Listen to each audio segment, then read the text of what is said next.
comme promis, on se retrouve pour la suite des tests. Ce matin, Endorphine Pro Plus. Alors il faut savoir que l'Endorphine Pro Plus, elle n'a jamais été commercialisée. Il y a eu quelques exemplaires vendus un jour sur internet, j'en avais eu 2 paires. J'ai fait 2 marathons avec en 2021, Paris où j'avais fait 2,48 en me baladant.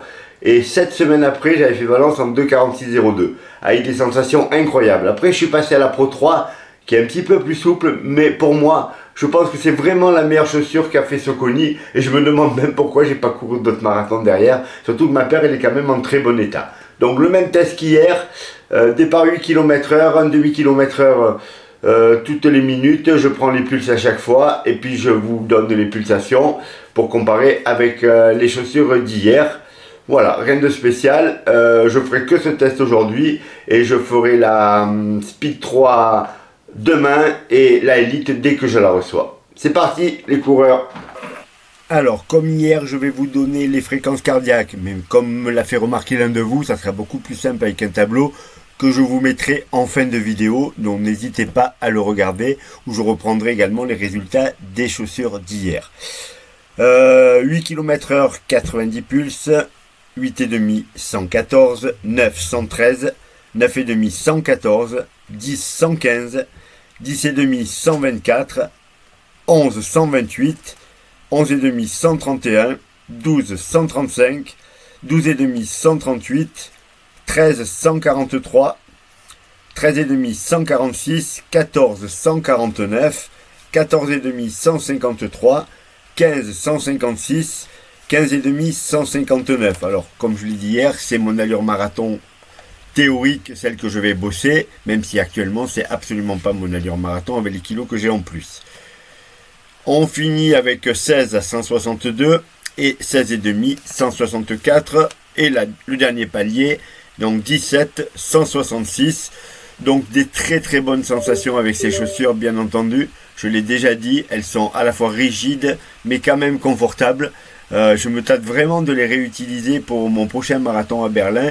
J'attends de recevoir la Elite, l'espoir qu'elle soit exactement aussi performante que celle-là, tout en étant un tout petit peu plus confortable pour la fin des marathons. Voilà les coureurs, le tableau en fin de vidéo, bien entendu. Allez, je vous reprends tout de suite. Alors les fréquences cardiaques, vous allez voir, elles sont un peu plus basses qu'hier, notamment à 17 jusqu'à 164. À Lyon Marathon, à peu près pareil, un peu sous les 160.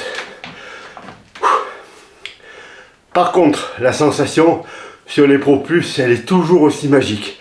Elles sont plus dures, elles ont une réactivité incroyable. Et vraiment, je suis super à l'aise à 15 et demi, alors que c'est mon allure marathon théorique.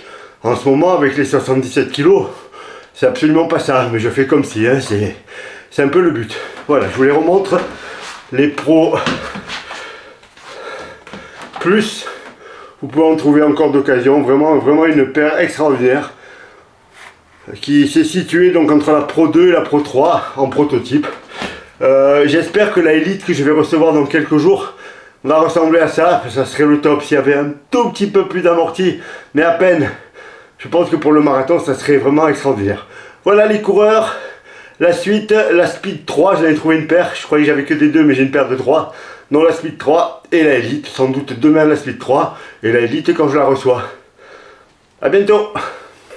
Comme prévu, vous avez le tableau qui reprend les 3 premières chaussures. Vous pouvez voir que c'est très similaire, surtout si on se souvient que l'Endorphine Pro 3, je l'ai testé demi-heure après l'Alpha 1 avec donc un petit peu de fatigue.